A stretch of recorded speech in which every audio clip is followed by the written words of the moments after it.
Good evening. My name is Marcus Haynes, and tonight I will be covering a case study of Peter Jackson's negotiation with Warner Brothers, New Line Cinema, and MGM for The Hobbit.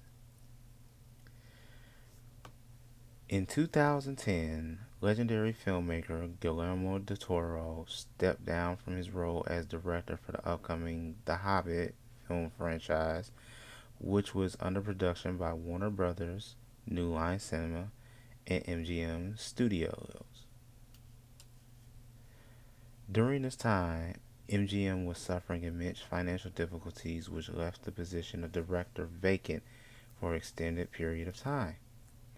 Star director Peter Jackson, who helmed the Lord of the Rings trilogy, originally disclosed an interest in directing the franchise, but was ultimately passed on by the film's executive producer, Ken Cummins.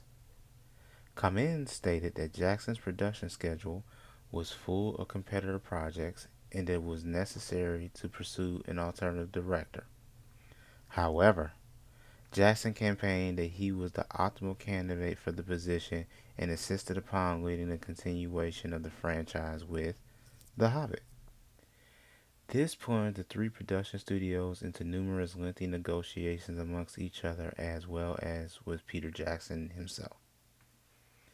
The interest for Peter Jackson was to film in his home country of New Zealand as he did for the original Lord of the Rings trilogy, while the three studios strived to recover MGM's $500 million deficit and attach an award-winning director to uphold the quality and style of the franchise for possible award recognition. Peter Jackson's bargaining position was his reputation and affiliation with the continuation of the property and what it could do for fan, box office, and award reception.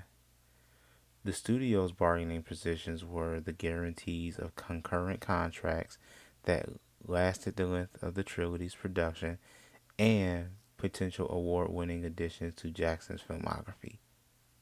The mutual benefit of this negotiation is the shared revenue stream for the conversion to 3D for the previous Lord of the Rings trilogy, as well as the usage of 3D in the new Hobbit franchise. Also, scenes for the film were shot in sound stages previously commissioned by Jackson himself, which garnered a new revenue stream while saving money for the studios.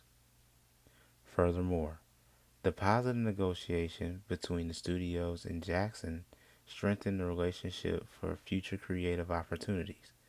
However, if no agreement could be reached, then either party could have relied on their BATNAs, also known as best alternative to a negotiated agreement, which would likely have resulted in Peter Jackson resuming his directorial duties for other prominent projects while the studios acquire another talented director with considerable notoriety.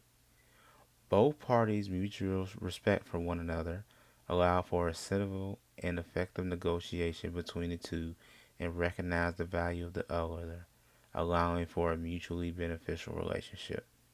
However, the negligence in the rights and treatment for the host country, New Zealand, jeopardized the schedule of principal photography and could have been easily avoided had American and British Union policies been utilized as a neutral criterion to negotiate the terms for cast and crew who were native to the country.